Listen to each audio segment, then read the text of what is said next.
Is of hypermasculine influences in the digital age. So this is something I've actually spoken about online quite a lot before. I think we've spoken about it a little bit here, but not necessarily using the terminology hypermasculine. But look, the normalization of terms like alpha and high value men online is leading to the radicalization of boys and the reinforcement of traditional gender loss, with implications for masculinity, self improvement, and misogyny. Couple points here. Influencers like Andrew Tate and Ashton Hall are shaping young men's views on masculinity through hypermasculine content and self-improvement routines. Online spaces promoting hypermasculinity can attract vulnerable individuals facing challenges like anxiety, depression, and social isolation. The concept of being high value perpetuates a transactional view of relationships, reinforcing power dynamics and justifying the devaluation of women. What do you reckon, guys? I mean, Stu, you've spoken openly before about your sort of masculine traits in the past and things like that, and I know I've been a bit of a dogged person in the past as well. What are you say? What do you think about this whole new trend of Lamborghini lifestyle? Got to be a jock, bro. You got to fucking fuck bitches. Like, what do you think of all that? Well, I don't know, mate. I'm going on a bit of a journey myself, really. I'm valuing things so much differently to how I used to. I think you go for this little peak where you sort of want the world and you want everyone to feel like you're doing well and stuff, but actually, no one actually gives a shit what you're up to. And if you worry your whole life about what people think of you, everyone's worried about their own journey and what other people think of them. No one's caring about what you're up to. So I think when you get to that point where you make decisions for you, if you want to buy a car, you buy a car and it makes you happy. As long as you don't buy something that you're trying to do to impress others who no one actually gives a shit or will actually detest you or think you're sad and pathetic for doing it, then that's up to you. But if you do it because you actually want to buy a Ferrari or a Lamborghini or whatever, or a nice Rolls Royce or Bentley, do it if it makes you happy because you've worked hard for it. But I just think that life's so short. Who gives a shit? I mean, I think it's life's now for me. It's very much inward looking. It's like I'm making big strategy decisions for where me and the family want to be. And yeah, what will be will be. I mean, this stuff that we're doing, this social branding, this social presence stuff, we're doing this. We get together obviously once a week and do this podcast. It's good because all you're doing is reinforcing the fact you are trying to present who you are. And I think that the raw authentication of people is great. And there's loads of people I aspire and watch online now and think fair play. And I love their journey and I love watching what they do. And it's quite American of us, really, because the UK idea, what I used to think the UK opinion of people was they'd always look for the worst in someone and they'd always try and put them down. And if they couldn't do what they were doing, they'd be jealous of them or try and slate them or whatever. And we are changing that way. I think people are starting to. I mean, I got loads of comments the other day. I put something up. What did I put up? And then someone was like, "No, you don't give bullshit. You try and say it as it is and stuff." And it's lovely to hear because no one actually says that an awful lot. And I got a lovely message from my mate Tom the other day. We only get together once every sort of 2-3 months, and he wrote this bloody lovely text to us after and said like he just loves being around us and the energy, and what I've accomplished is like, you know, even compared to he's very successful. Just bought himself a lovely aircraft, and he's put him and his family time in safety and going to travel Europe into effectively the Ferrari of the single prop aircraft, so we can get to so many more places. I'm off to the Isle of Man with him next week just for one night, just for us to spend some time together. And it's lovely to hear, but it takes a long time. And I think that's real value in life. That's what makes me go, it's worth trying to be a good person. And don't get me wrong, I've done a lot of shit and a lot of bad things in the past. I'm not denying that. But, you know, with everyone, you've got to learn and enjoy the journey. And I think if you do it for you, you'll, at the end, only you will know if you've been a good person or not towards the end. And I think that trying to fluff it up and try and make yourself look like you're better than you are, or trying to lie or be deceitful, is just not the right way to live. Completely agree. I've got a little book of quotes where if I hear someone say something or I think of something, I write it in it myself. So it's just a little tiny. It's like half the size of this. It's like that big.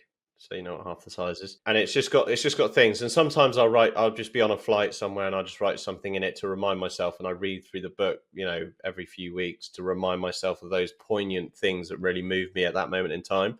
And one of them to resonate with that point that you just said, Stuart, which is a phrase I came up with myself, but kind of a sprinkle of various other people's, is the only person truly watching you is yourself in 10 years' time. And it's all about that bravado and what you're doing today. Who gives a fuck? If you yourself in the future that gives a fuck about that, then you know you're on the right track. But it's kind of you can get easily distracted in modern day. I think there was when I was growing up, I remember like when it came to the masculine stuff and how you treat women. One of the things this works differently depending on how good the female role models are around you when you're younger. But I always used to just live by the rule. I think passed down really from my dad and role models around me, that I wouldn't do anything to a woman that I couldn't proudly speak to my mum about. If I couldn't speak to my mum about a given topic or something that I had done, and I would have to hide that from her through knowing that she would shame me, then that's not a good thing to do. And I think you can easily, when you're growing up and when you're younger and more influenceable, and you don't necessarily know what the right decisions are, you can think logically and go, what would mum and dad think? Would I be happy to do this? Would I have to change my inherent value system to justify some action that I think may be on the grey? And I think we're losing gentlemen. There's this hyper masculinization going on of Lamborghini guys with their watches and their fucking all this such bollocks. They don't realize that they look like bellends. People who are actually worth their salt look at those kind of people and go, "You're like a twat, mate.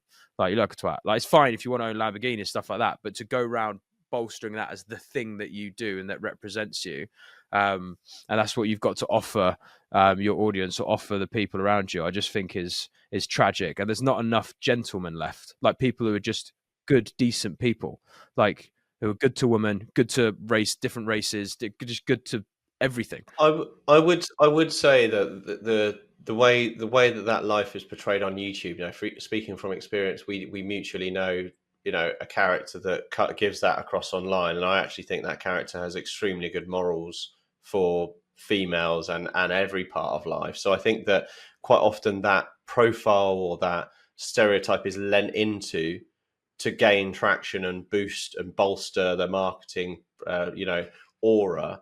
Whereas actually, so what I'm getting at is I wouldn't necessarily, for an example, people say, what do you think of Andrew Tate? I don't know. I've never spent, a few days with him on a holiday. I don't know what he's actually like.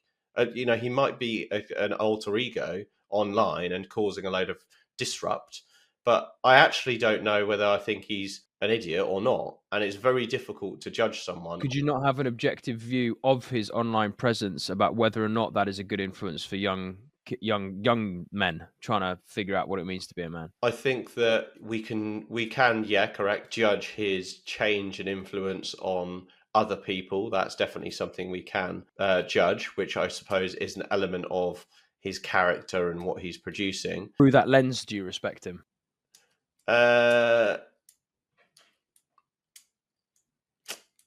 No, I think he's got an agenda. I think that his monetizing agenda is probably wrong.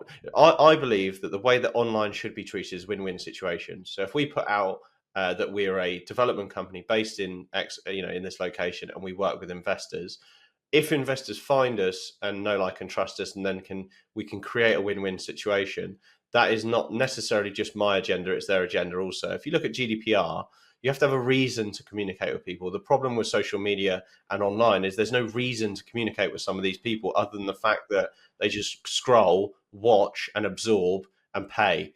And there's no thought process. They're an easy target. It's like you said, the FCA is there monitoring the finance market. Who the fuck's monitoring what's going in kids? Who's policing? Well, the mum and dad, isn't it? It should be mum and dad, correct? Yeah, but it's so hard to do because it's all. You ask every 10-year-old in the UK who Andrew Tate is, and they answer and they know who he is. You ask everyone in the UK who Rachel Reeves is, and they don't even have a fucking clue. So yeah, I mean, it's difficult because I don't like judging books by its cover. I do judge people on their business endeavors if that's what Tate's doing, which I think he is. I think he's pushing an agenda, and essentially he's more concerned about monetizing and building a profile. It's key personal influence. If you're either liked or you're hated, and you shouldn't be in between. I feel like you're not going to get presence if you're in between. I agree with everything you've said, but I do think there's nuance when you become Andrew Tate. Once you get to a level of fame and wealth where you've basically got all the money you needed, more than you could have dreamt of when you were starting out on that journey, it then becomes about influence and power. And how relevant can I be? Can I really be relevant? Can I get more headlines? You can't police that. That's the problem. It's where you get to a point where you are too popular, and now you need to put regulation on them. The thing is, he's making his money through people who probably can't afford to pay for. I don't know how he makes his money. I think he pays for courses, and people learn how to make money online. You're a brokey. I got a university. Yeah. I grew up in Luton. I was a brokey myself. He's from Luton. But just on that though, Stu, or was it Jack saying about how they make their money, or how you can regulate it? Sorry, I don't think there should be regulation, but I think there should be more of us guys. There should be more people out there offering a perspective for parents to go, look, there are these characters there who are essentially just trying to indoctrinate your kids so that they can make money off them by pushing they hijack narratives. I just call Andrew Tate a narrative hijacker. He takes things that other smart people and people who are pushing a frontier somewhere, takes it, makes it extremist, makes it about his view, and goes, yeah, man, fucking hell, AI is so good because blah, blah, blah, and it extends masculinity, and you should do this and that, and just buy my course, man, join my university. That's basically his whole thing and the gimmick of those sorts of people. So there needs to be people like us who are sort of arguing for the flip side of that and going, look, be careful of those characters. The same way the ground up network's fighting in like a business landscape where there's typically a lot of exploitation going on for young kids coming out of uni going, take a credit card out, mate, and pay for a 10, 20 grand course. And they just know that they can extort these kids, sell them a dream. You get all your money out of these deals. You do rent to rents and make loads of passive income, never get a real job. Like, they're pushing all these ideas. And there needs to be a force of people like us going, that's not real. You're not going to get wealthy off rent to rents. You're not going to fucking get all your money out of every deal. Like, you're going to lose your money at some point along the way. So work hard, learn, be studious. There's no free ride. There needs to be more of that, right? Is that not the only way we can fight it? Because regulation won't do it. Has to be people who are coming out the woodworks. Yeah, I just think I personally think that going back to authenticity in life, I think that kids should be spending more time building dens in the woods and fucking around out on their bikes and doing the old school things that we used to do, because you weren't completely absorbed by brainwashing shit. You just sit in front of a computer and watch. It's definitely, but men, I think we're talking more about hypermasculinity, aren't we? Where kids get from like that 18 to 25 and they want to figure out who they are as an adult, and they're looking to Andrew Tate at the moment. Or Elon Musk. Elon Musk's a good example in some ways, but he's not the best example of like, a masculine trait. Yeah, need more gentlemen, don't we? Anyway, ladies and gentlemen, if you think we need more gentlemen, let us know in the comments. If you enjoy content like this, then make sure you go and subscribe to the Ground Up Podcast.